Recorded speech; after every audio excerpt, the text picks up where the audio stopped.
The board would like to call the emergency meeting for Thursday, I think it's March 16th, to order. Please pledge allegiance. I Pledge allegiance to the flag of the United States of America and to the republic for which it stands, one nation, under God, indivisible, with liberty and justice for all.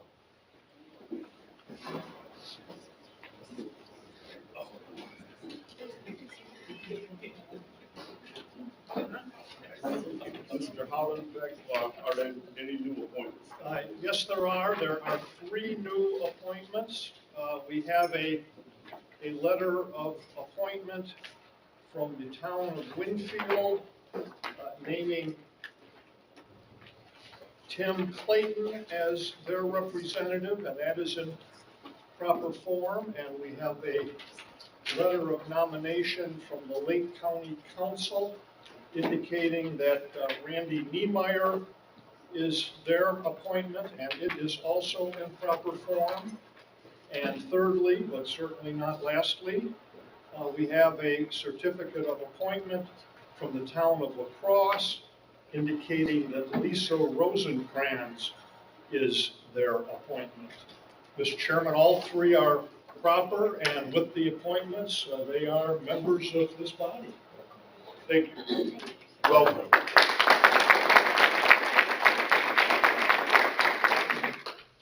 At this time, we'll have roll call from Ms. Kirkland. Sure. I will, since this is an executive board meeting, I will start with the executive board members to ensure that we have a quorum, and then move on with the rest of the motion. Kyle Allen. Kevin Brightsky. Here. Tom Dermody. Present. Denise Ebert. Present. Bill Emerson. Here. Richard Hardaway. Here. Justin Keel. Present. Sue Lynch. Here. Wendy Miss. Present. Jim Kressel. Jim Tunn. Present. We have 9 in attendance, and then we have 4. Thank you, ma'am. You're welcome. All right, now with the remaining commissioners. Dwayne Arndt. Jeanette Bass.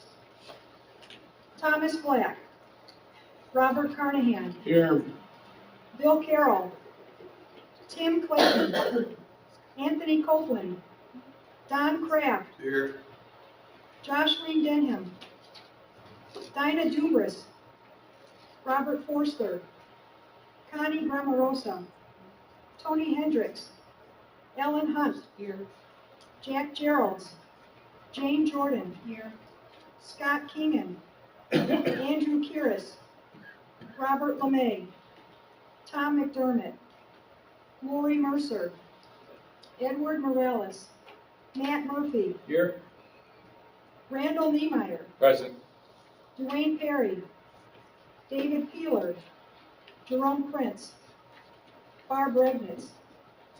Lisa Rosenkrantz. Here. Regina Riddell. Rick Rifa. Tom Schmidt. Here. Brian Stenford. Present. Steve Spibar. Here. Red Stone. Present. Gerald Swets. Sharon Zuido. Mary Tanis. Present. George Topol. Present. John Yelkich. So there's 13 plus the 9, 22 in attendance. Thank you. At this time, we have one person for public comment this morning, David Wright from GPTC. Good morning. Those who don't know me, I'm David Wright, Planning and Marketing Manager for GPTC. I'm basically here to announce that we've got new management at GPTC at the general manager level. I don't know if any of you know her, but many of you probably do. Denise Dillard of WBS Consulting, she's our interim GM at this time. She's going to try to be here before the end of the meeting and introduce herself to anyone who hasn't met her yet. But her job, and she sits off the ground running since December, is basically to help us accelerate a lot of even the ambitious plans we've got scheduled for this year. Some of you know about a lot of them, as well as to help organize the organization for the next step, in our iteration, including the election buses and things like that. So unless things have gotten a pot or something in the, in the front office. She's gonna try to make it here, by the end of the meeting, and introduce herself. But I just wanted everyone to know, what was going on, at 100 West Fourth Avenue. If there are any questions, I'll be around after the meeting as well. Thank you, David. Appreciate that. Approval of minutes of the January 19th, 2023 full commission meeting. So moved. Second. Motion moved, is that you, Jim? Motion by Jim, second by Mayor Lynch. Kevin. Kevin. Motion, sir. Thank you. Motion by Kevin, second by Mayor Lynch. Is there any discussion? All in favor, signify by the sign of aye. Aye. Opposed, the same. Motion carries. Thank you. Report from the chair. I only have one thing to say this morning. I apologize because I will have to get out of here probably about 9:45. I have to get to a funeral in East Chicago. So I'll be stepping out at that time, and Mayor Germany will be the next person off at that time. Report from the Executive Director, Tyrone. Great. Thank you, Mr. Chair. So I'm going to keep this very brief, and the reason I'm going to keep it brief is because staff has a lot going on right now, as you'll hear today. We have, as an MPO, Metropolitan Planning Organization, which is a federal designation for those that are new to NERC. We're responsible for 3 federal projects: our Unified Planning Work Program, our Metropolitan Transportation Plan, which is NWI 2050, that's what's on the wall back here, and our Transportation Improvement Program, of which you'll be hearing Charles Bradsky give a presentation on the draft of that a little bit later, and I think there'll be some discussion around that. But it just so happens that we've got the perfect storm of all 3 of those major federal projects due at the same time. So staff is very busy, and so we're going to get back to that as soon as possible after this meeting, because they all have deadlines. Charles and I were at road school at Purdue. I know a lot of the folks that are here this morning were down there as well, just earlier this week. And as I was thinking of like one takeaway from that annual event, this is going to sound very random, and some of your communities may know about this already, but it was eye-opening to me, and I thought it would be worth putting it on your radar screen this far in advance. So if you remember the solar eclipse in 2017, there was a whole really informative presentation from the Indiana Department of Homeland Security on already preparing for the next solar eclipse, which is April 8th of 2024. So you should mark your calendars, April 8th of 2024. The reason that's such a big deal and why they were making an entire presentation around this is that if you remember the whole hoopla with the path of totality and people were going down to, what was it, Kentucky or whatever it was, to try to get, you know, that location where the total eclipse was darkest, that is moving further north in 2024 and will be coming through Bloomington and Indianapolis. So even though that's a little bit further south than this, it's getting closer, and we are the crossroads of America. And what they were recounting is all the lessons learned from 2017, which I didn't realize was as big of a, I won't say disaster, but as big as a problem as it ended up being. For example, they said the Red Cross spent, after that totality event, the next 10 hours they spent just trying to refuel people's vehicles, and people that had bought, no joke, counterfeit glasses to view the eclipse and burned their retinas and couldn't move their vehicles. People had not planned that, you know, it took so much gas to get to the location, but then didn't have anything to get back, and then they were, the travel time was about 4 times what it took to get to the location, getting back. So it ended up being sort of a really, really big problem. So they're trying to get ahead of this now. And again, since so many of our roadways come through our areas, their appeal was to be thinking about this for our own community and trying to prepare in advance for that throughput, traffic, all of that. So, and the next one doesn't happen, I believe, until 2044. However that works astronomically, I'm not sure. But so, there's lots of time planned for 2044, but the next one is April 8th of 2024. So, I just thought that was fascinating. That's my free tidbit this morning from road school, is to start thinking about that in advance with your own emergency folks. So with that, that's all I have to say. Thank you, John. Environmental Management Policy Committee, Mr. Emerson. Yes, Mr. Chairman, thank you. The Environmental Management Policy Committee met February 2nd and reviewed the air quality environmental and made a recommendation to the TPC. Also, we discussed, and I would encourage all the communities to, Jen Birchfield from NERC is leading an effort to do the natural hazards resiliency needs assessments for all the communities. Many of your communities may have already, she's probably reached out to you. I know Lake County's doing it. It's it's not a really intensive event. It's kind of just a review of your emergency response and environmental concerns for your communities. But if you could reach out to her or respond and complete those, that would be a great help for us. And so our next meeting is going to be May 4th, right here, 9 a.m. So hopefully we'll see you there. Thank you. Finance and Personnel Committee, Mrs. Miss. Good morning, everyone. The Finance and Personnel Committee met this morning. It was a very good meeting. We reviewed the financial reports for January of 2023. We also reviewed the bank reconciliations for January and the claims register for January and February of 2023. There is one piece of action that we need to bring forward today for consideration. It is a request for the approval of procurements number 23-707.01 through 23.07-04 and 22-15. And you can find those on page 7 of your packet. And Lisa's going to provide a little bit of color on that. And the committee did have a favorable recommendation. Good morning. Thank you. The procurements we are seeking approval and recommendation for are 2 replacement vehicles for Porter County Aging and Community Services. These vehicles have a useful life of 4 years, 100,000 miles. The payment will be out of federal funds, that's 80%, with the local communities expecting to produce 20% of the local share of the cost. So this grant is IN 2022-19, and we're asking for a recommendation to approve the purchase of those 2 vehicles in an amount not to exceed $163,485, and that is in federal funds. The next procurement is for 1 replacement motor coach, and that is for the city of Valparaiso for their Chicago Dash vehicle. Again, this one has a 12-year useful life and 500,000 miles. The grant number is IN 2022-20, with the local share coming from the city of Valparaiso. We're asked for approval to purchase a replacement vehicle not to exceed $548,179 in federal funds. The next procurement is for 1 35-foot vehicle replacement for East Chicago Transit. Again, this one is 12 years, 500,000 miles, out of grant IN 2022-20.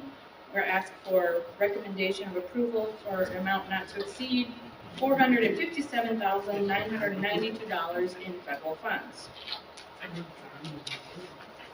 Next procurement is for 3 replacement vehicles for Opportunity Enterprises. These are the smaller vehicles, 4 years, 100,000 miles, out of grant IN 2022-23.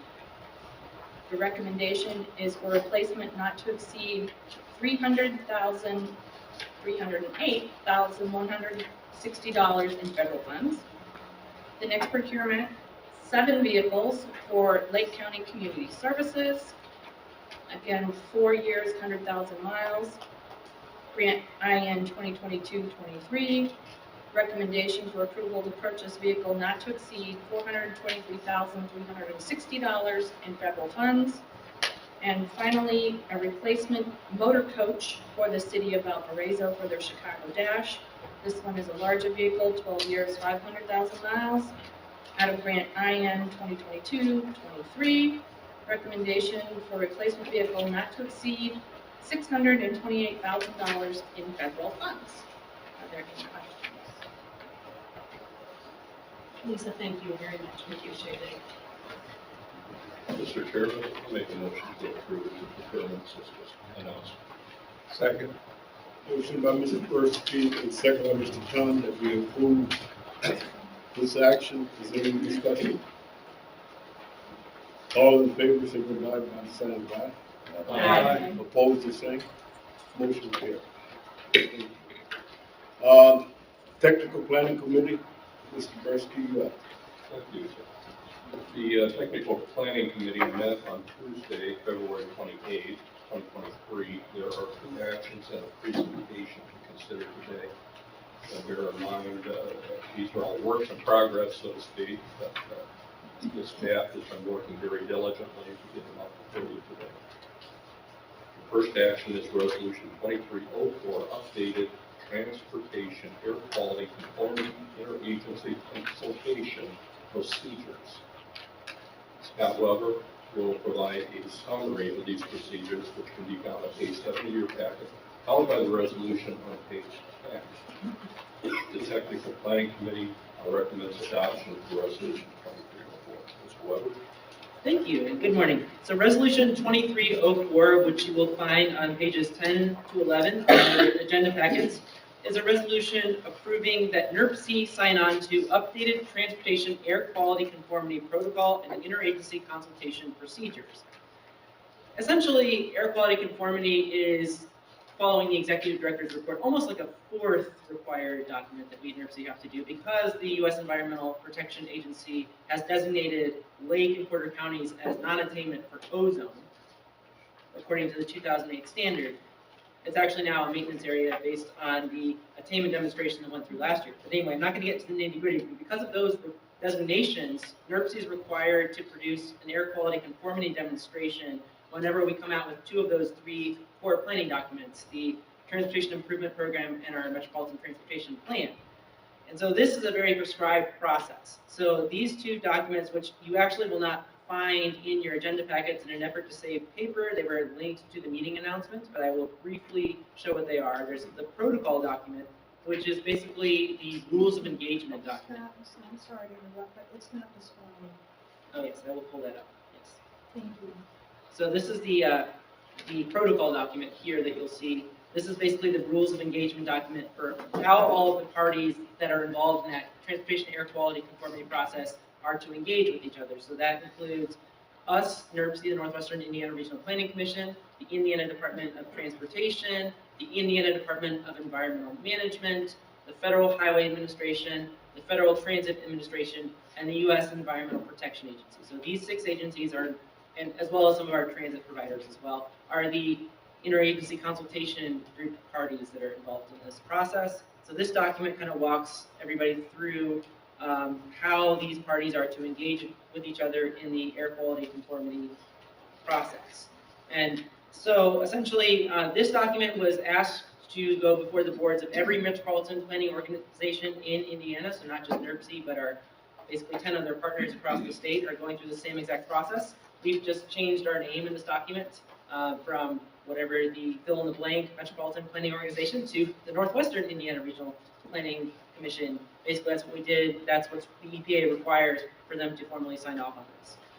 The other document that we're asked to look at as a board is the interagency, the Indiana Air Quality Conformity Interagency Consultation Group Guidance. So, like how I said that the protocol document was basically the rules of engagement document, this is basically what that engagement looks like. So this is a very prescriptive document that walks everybody through what the parties' responsibilities are in the air quality conformity process. So I'm not going to go through this document in detail, but as you can see, it's 56 pages long, so we didn't include it in the agenda packets printed, but it was linked to the meeting announcement. So I guess the most important, I'll just go to the most important page in this document, which is on page 16, where it has the agency roles and responsibilities for the Metropolitan Planning Organization. That would be NERC in this case. You can see that we're required to submit informal interagency consultation group submittals, schedule and host interagency consultation group meetings, prepare meeting minutes, run the travel demand model, update and amend the Metropolitan Transportation Plan and Transportation Improvement Program. Those are two of the three core planning documents that our executive director talked about. Prepare conformity demonstrations for the Metropolitan Planning Organization, Metropolitan Transportation Plan, and Transportation Improvement Program if required. Prepare the conformity report for Metropolitan Planning Organization non-attainment and maintenance areas. These are areas designated as non-attainment or maintenance by the EPA. for air quality concerns, manage public review and comment period. Policy committee makes the conformity determination. That policy committee would be this body. Will make the conformity determination and adopt the Metropolitan Transportation Plan and Transportation Improvement Programs. Ask the Federal Highway Administration to initiate formal consultation. So even after this body adopts the conformity documents, we have to actually formally request the Federal Highway Administration to initiate that formal consultation process, where they will write a letter that ends the process to formally approve the Metropolitan Transportation Plan. Maintain and manage conformity process schedule, and then in conforming areas with multiple MPAs that actually doesn't apply to us, so we have to read that. So this is kind of the very prescriptive document. So these two documents, the protocol document, the rules of engagement document for how the conformity process works, as well as the interagency consultation procedures document, which is what the rules of engagement kind of look like. So these are the two documents that we're asked to approve as a board. And I will mention that the last time these were approved was back in 2007. So this is a major update. It's been several years since these documents were last updated. So the Technical Planning Committee forwards this resolution with its favorable rating from the February 28th meeting. Are there any questions for Mr. Weber?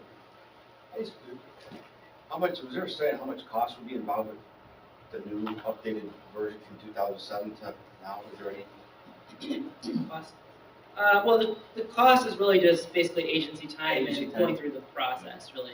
There aren't really any concrete purchases or basic mechanisms that we have to use other than, we have to maintain our software that enables us to show the conformity, but it's really just agency time. Agency time? Yeah. A significant cost if we fail. Okay, so It's we're not- conforming to requirements. Exactly. We got to play by the rules. Yep. Any other questions? Do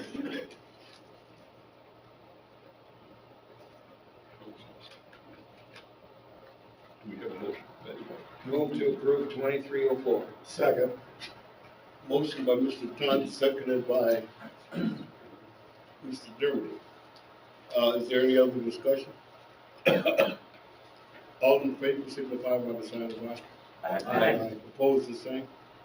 Motion carries. Thank you. The next action is on the Metropolitan Planning Board, PNDOT. Kevin Polite will explain this action, which starts on page 4 of your packet. The Technical Planning Committee recommends adoption of this agreement. Hi, good morning, everyone. My name is Kevin Polite. I work here at NERC. I'm going to talk today about the Metropolitan Planning Agreement. Short presentation here. So the action item for today is that it's found on pages 12 to 23 on your packets today. And the action item for today is vote for approval from the executive board. So some background on the Metropolitan Planning Agreement. This is just the federal requirement that is needed from NERC and all the other parties involved. So this is an agreement that NDOT wrote, and it's going to be between NERC, NICD, and GPTC. All of the other MPOs in the state of Indiana have similar agreements in place that just the language is a little bit different, that caters more to their needs of transit needs in their areas. So the agreement was written by NDOT and it was reviewed by NERC back in January. We reviewed it during January, and we sent it out to GPTC and NICD in February for review. It was brought to the GPC committee on February 28th, and it had one change to it, but it did get a favorable recommendation. I will go to the change in just a second. So the only change was actually brought up by GPTC, and the original language in the Metropolitan Planning Agreement said that GPTC plans, operates, and maintains a municipal bus transit service in the city of Gary and has contracts with several adjacent communities to extend bus transit services into their cities and towns.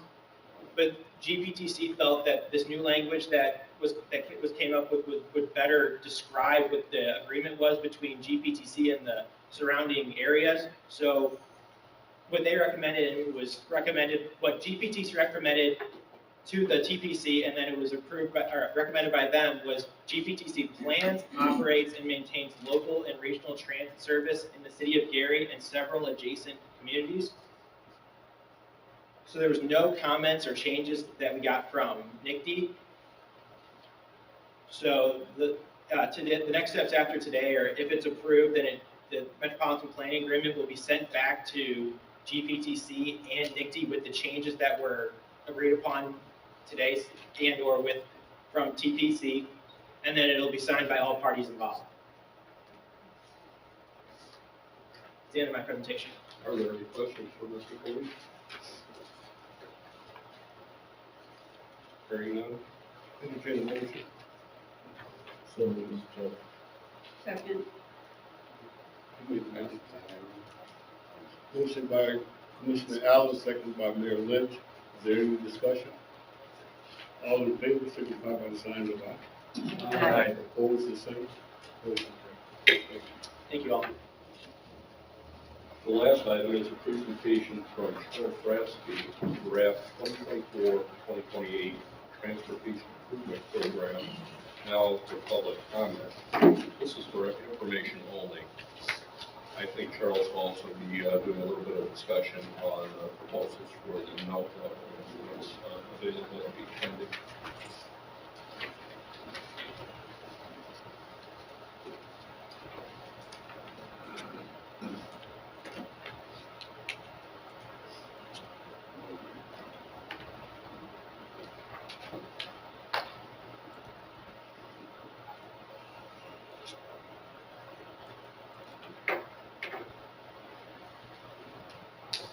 Morning, Mr. Chairman, members of the commission. About a year ago, I started getting some rumblings. People were asking me for more funds for their projects.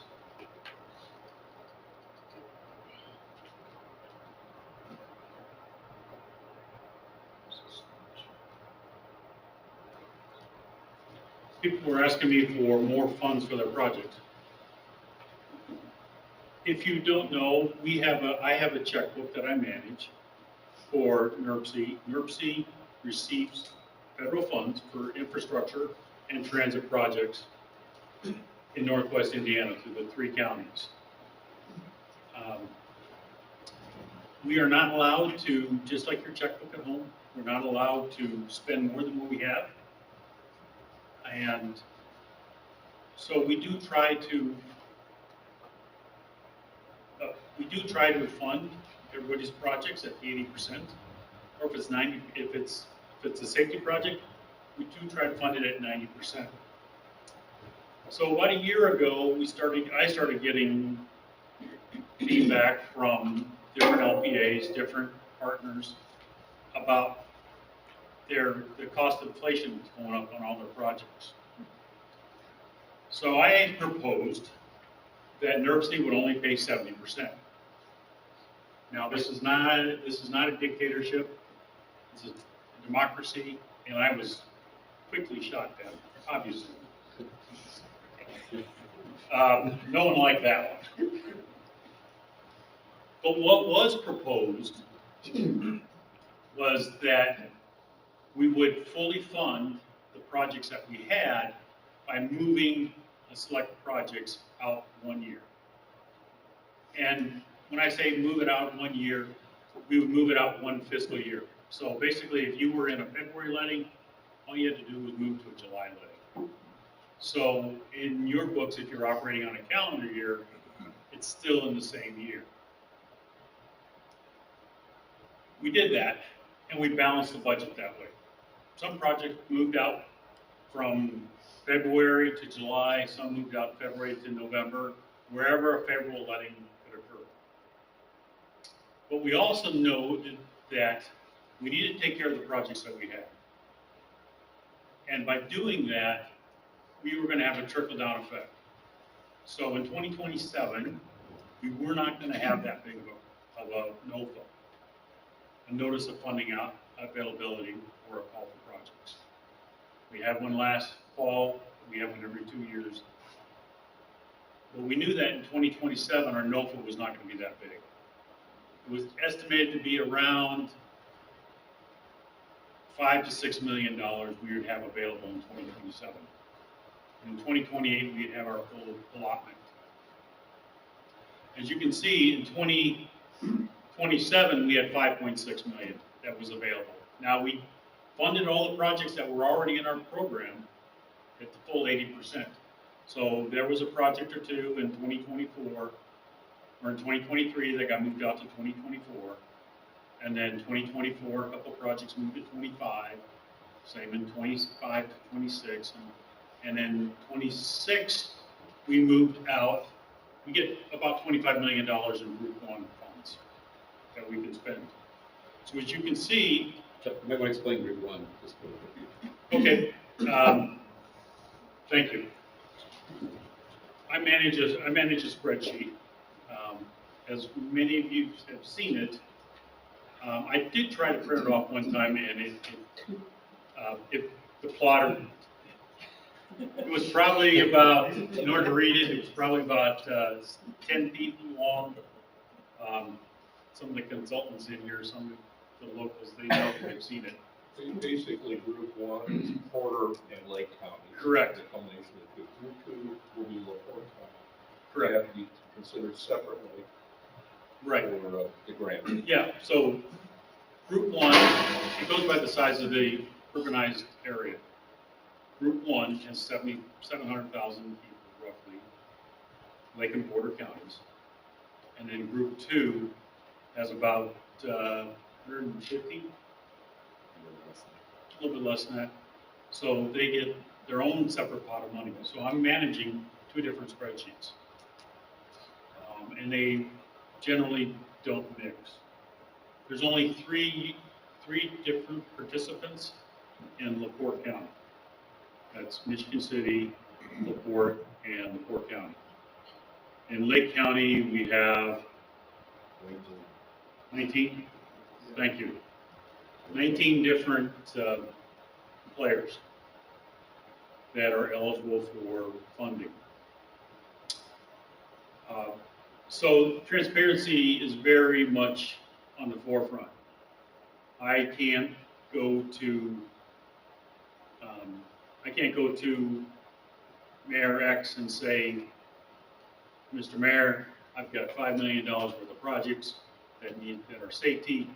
Give me $5 million worth of safety projects, and we'll do it. I just can't do that. Other MPOs are able to do that because they have one central government. We have 19 in Lake and Porter County. Lake County. 41 ultimately. We have 41 different municipalities that we deal with. So transparency is very much on the forefront, in the front of my mind when I do all this. So our tip, which is now, our draft tip, which is now out for public comment, is fueled by the NOFA, or our call for projects. In 2024, with the addition of the IIJA, Investment and Jobs Act. Investment and Jobs Act, and the bipartisan infrastructure legislation, we had an increase of about $5-6 million, but the inflation took a lot of that. What was left in 2024 was about 1.8 million. And I will explain that on the next slide. In 2025 was about 1.8, 2026 was about 1.8. 2027 we had 5.6 because, like I said, we moved projects out.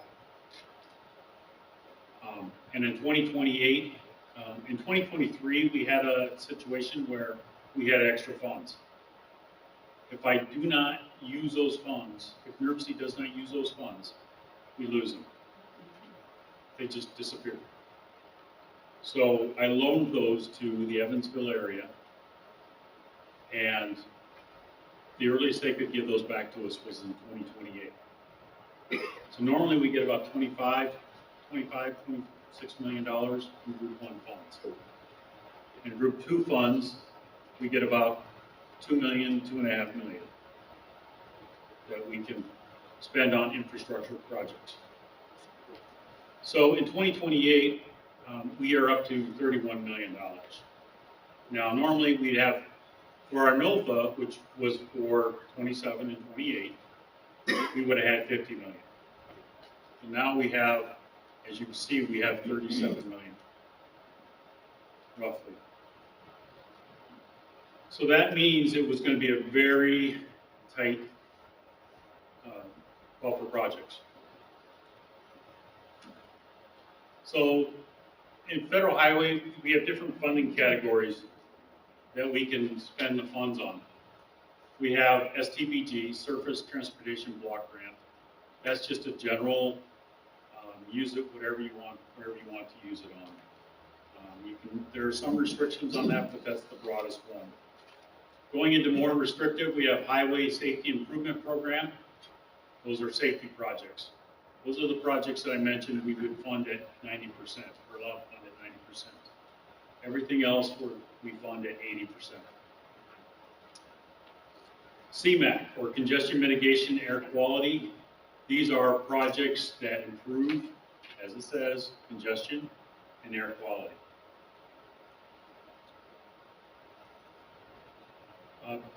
Transportation Alternatives, TA, it's also called TAP, Transportation Alternatives Program. This is for alternative transportation, multi-use trails, complete streets fits in there, alternate transportation modes. And there's two new ones that came into about with the IIJA and the bill. Carbon reduction program. This is roughly a air quality, and it is with the Biden administration. This is mainly for reducing our carbon footprint. So LED lights, street lights would be eligible. Zero emission vehicles are eligible. And we did fund most of our zero emission vehicles in these programs. And the last one is Protect. I have to write it down. Most of them I know by heart. But this one's promoting resilient operations for transformative, efficient, and cost savings transportation. That's why I write it down. It's a mouthful. This is a little funded program, but it is mainly for making our roadways and our infrastructure more resilient. If you have a culvert if you have a roadway that's always flooding, if you have a bridge that overtops, something like that. We have several communities that are along the coast and along Lake Michigan, and their shoreline could use some strengthening. That's what would Protect would be for.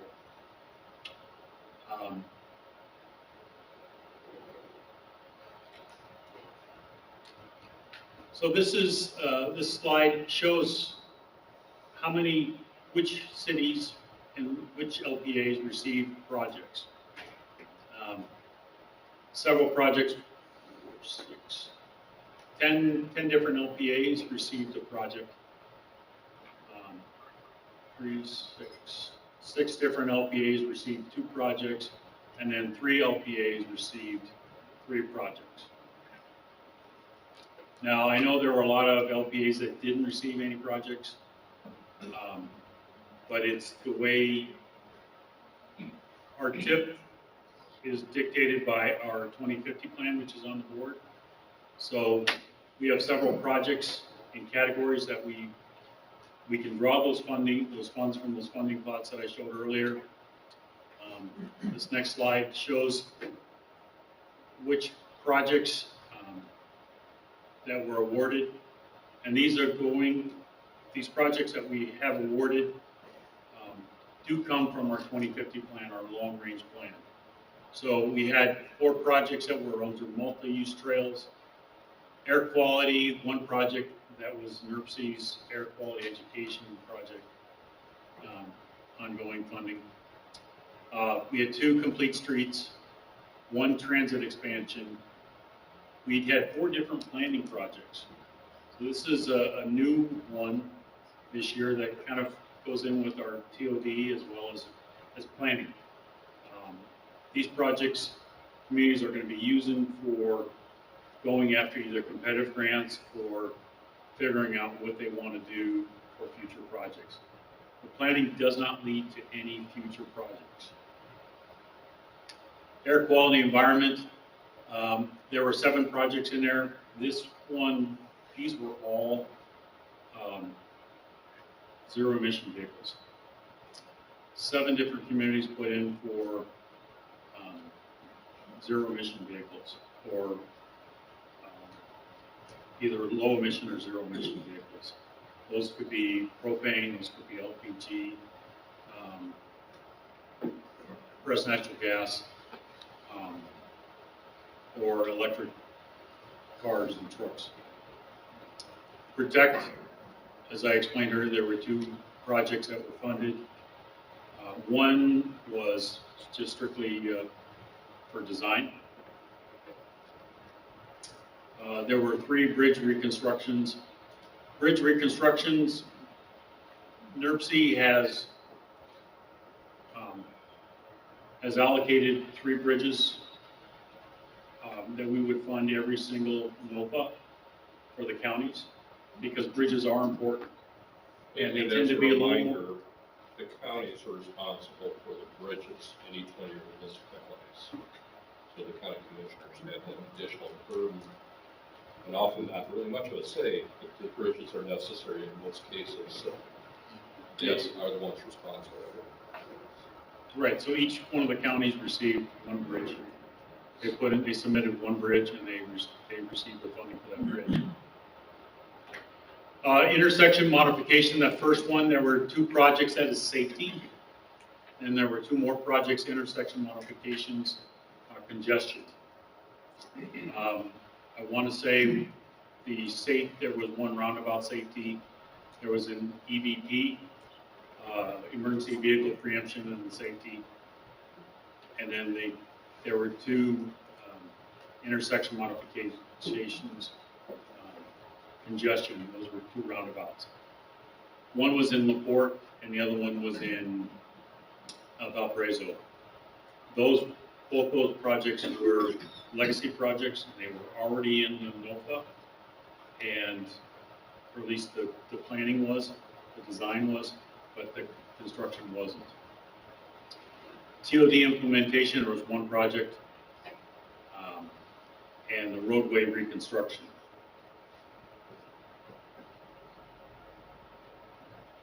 We knew it was going to be a tough NOFA this year because we didn't have the amount of funds we did have, we normally have.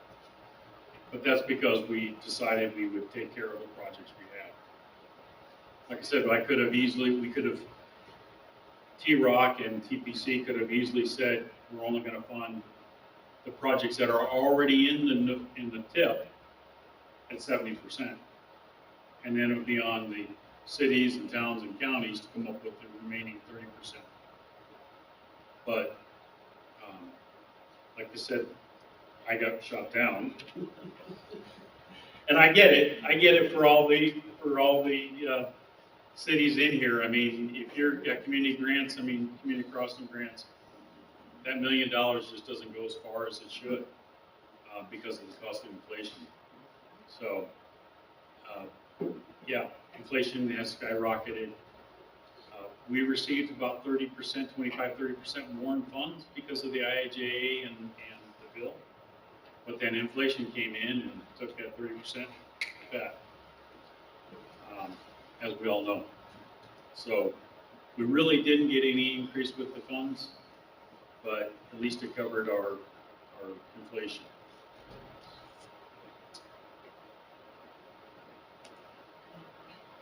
Are there any questions?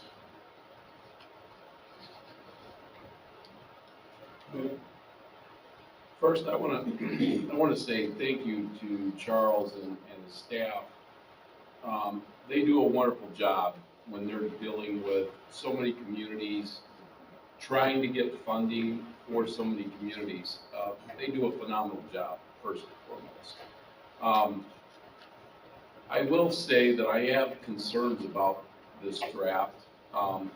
There are a number of communities that did submit and scored high, but did not make the cut.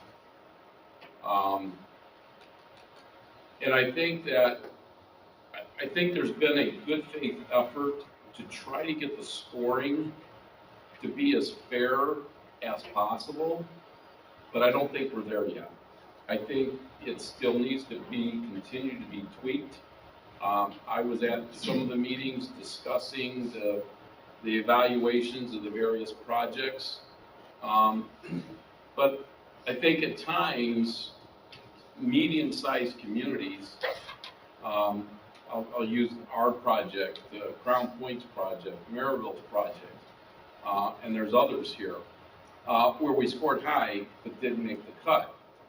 And some of these are transportation projects, road projects, that should be scoring high. And I think there's some work that needs to be done on targeting what the various funds are going to be prioritized, if it's going to be a road project or some other focus. I think the communities and those that are going to be applying, they need to know for sure what the allocation is for those various types of projects to submit. Our project was, actually, it wasn't even a Hobart project, but because we had two small communities next to us that did not have the funding capabilities, we decided to put money in to get 37th Avenue that basically ties into I-65 into Gary. We agreed to spend over $500,000 just to help them get that project done.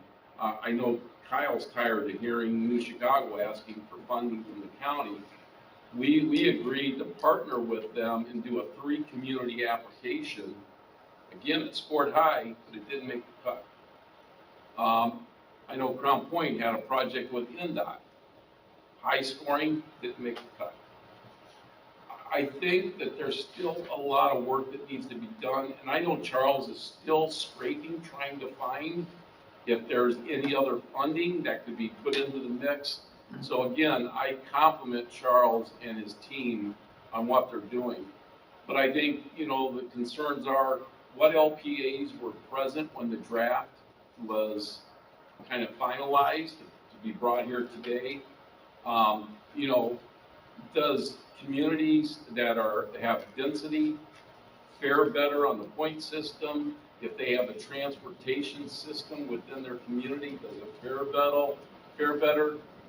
Do they score higher if they have front-loaded funding, such as casino money, to put towards the engineering? There's a lot of things that I think we still got a lot of work to do in the point system on how these awards are going to be made. Charles, I commend you on trying to find ways to meet more projects, to get more funding, even if it's a reduced amount, to be able to help more communities out. Because let's face it, we're a council of communities. Our goal here is to do everything we can to help every member of NERC. And I think when it comes down to only a small group of projects that get awarded and funded, I think it feels like there's a disenfranchising of the communities that make up this group of NERC government entities. And so I think we have more homework to do with this on how we evaluate these projects. Again, this is no reflection on Charles. Charles works hard. I commend this guy. I wouldn't want to do his job. But I think as LPAs, we got more work to do. We have to find ways to be fairer when we evaluate these projects. I'll say that I agree with everything you said. We need to get the LPAs and as mayor's executives, you need to make sure your representatives are present, whether they're consultants or at least your engineer in charge of your projects are there. We have, since I've been here, we've addressed the notice of funding availability and rewrite the rules every time to adjust. And there's no pleasing everybody, but we're trying hard, and I invite you to do it. And I was at some of it, but I didn't make the meeting where they actually finalized the draft. I was not at that. So, yeah. I would have loved to have you, in fact, everybody, because the staff needs help, and likewise, I'm very proud of what the staff is accomplishing. So, yeah, I understand what you're saying, Mr. Mayor.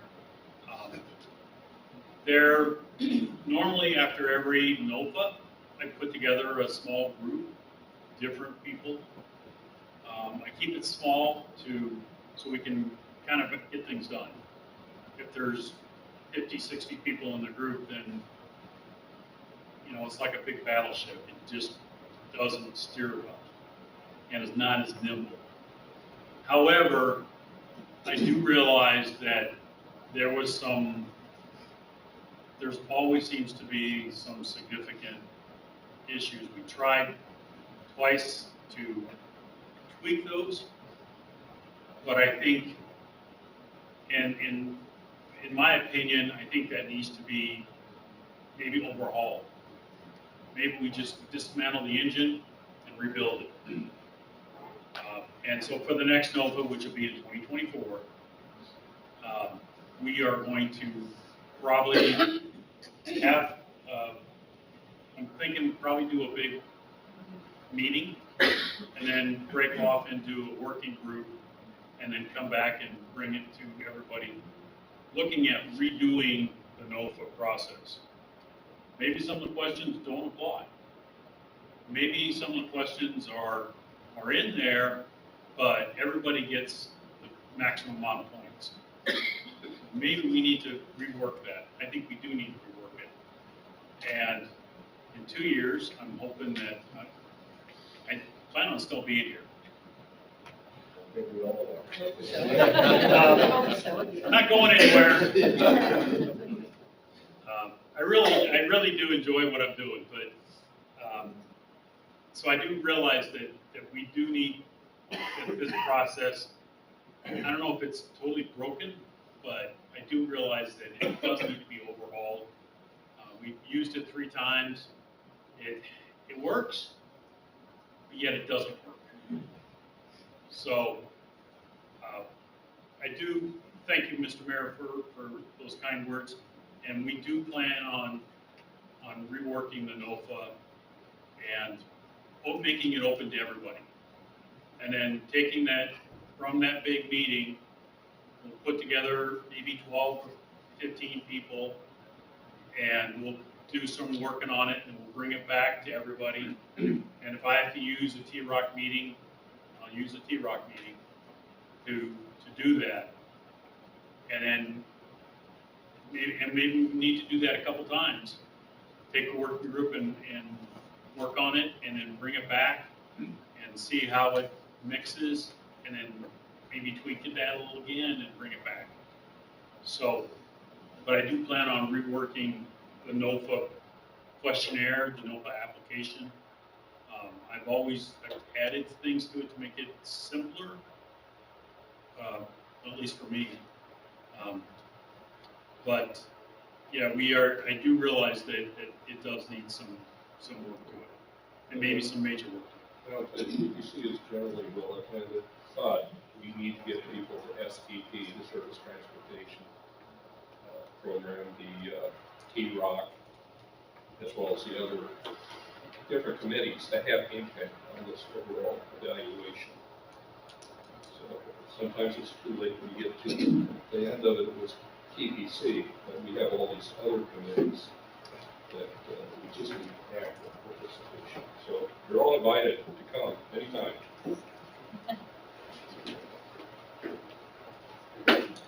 All right, we'll go ahead and move forward. INDOT, Matt Deitchley. Mr. Chair? Sorry, yes, sir. Can I interject a comment, please? Please. Let the record show that we support the observations of the Mayor Gilbert and share his concerns in the process that it goes through some modification and readjustment. Fair point. Thank you. So with that, I don't know if we have anybody from INDOT today. They could not be here today. They had, I forget what they had going on, but they couldn't supply anyone today. So. We just want to complain about them since they're not. Otherwise, other business, announcements. I got other business. My Yes, plan sir. commission last night asked me to ask the municipalities, how many of you have or permit chickens in your municipalities? I was told Valpo and the town of Lowell. It's in the process. Sir? Okay. Chickens, not. I was told I wouldn't hear any others. We're going through that right now, Val. We had a lady come to our plan commission last night and she's homeschooling her kids and she thinks we need to have chickens and raise eggs. Well, I have to say, Matt, your chicken ordinance really is a really good one. I tell people about it all the time. So I think you've dotted every I and crossed every T. I think that was my predecessor, but. Is that working? Yeah, we have that in plans. Ours works very well, and I would offer to submit our as a sample to Yeah, I'd anybody like who to wants to see do yours it. too, because we're going through that right now. We just had it at the last council meeting. Shoot me an email, and we'll get you a copy. Okay, thanks, Jim. Mary Dennis. You know, Northwest Indiana is a transportation hub of the world, I think, at this point in time, with all the changes that are going on with railroads and so forth. But I wanted to tell you that, you know, Dyer really appreciates your support, continued support. One thing I want to point out is that the border communities, please don't forget about us, because we're the welcome map to Indiana. And we struggle with issues. You know, but I'm glad that NDOT isn't here today, because one of the things that we had problems with is they were cutting it down to one lane on Route 30, and people would get mad at the town of Dyer. Well, it's not our control. We need to work on that, because obviously 8094 just got some signage that's going to help them. We need to help too, because Dyer has Route 30 going right through it, and you go from years, I should say decades, of litter and garbage and car parts in Illinois as you come on Route 30, and then you come into Dyer. We're really working hard for economic development, not only for Dyer, for all of us. And we want to have a welcoming community. We have a group called Dyer in Bloom. We're an America in Bloom community, and I know people have heard me talk about this before. We have 30 people that do all the landscaping for the parks and our municipal buildings for free. We don't do the mowing, but we do everything else. That's the kind of group work that we're talking about. We're trying to beautify it, so when people come into Dyer and they say, wow, this is a great place, I want to bring my business here, I want to bring my family here. But we need your continued support. It's really important that we do that. Dyer is going to be the hub of events, just like Bill Emerson was talking this morning. We have a number of events coming up this year that's going to glue us together. And on top of that, we have NERC, or we have NICD coming in with the South Shore in a couple of years. We want it to be a great place for all of us, and we can do that if we have your continued support. So I appreciate your thought. If we can help anybody else in any way, come to Dyer, come and see what we have, because it's a great place to be. Thank you. Thank you, Mary. Mr. Chairman. Yes, sir. I didn't announce the next technical planning committee meeting, which should benefit Dyer as well as all the other committees. And that'll be Tuesday, April 11th, 2023 at 10 a.m. here in these offices. Other business, other announcements. Robert. Yes, the Cedar Lake Chamber of Commerce is going to have dinner at 6 p.m. at Harrio's on US 41. And the keynote speaker will be Dave Uran, CEO of South Shore Convention and Visitors Authority. The cost is $24, so anybody in Lake County that wants to come and listen to Dave Uran can call our chamber, and that's area code 219-374-6157.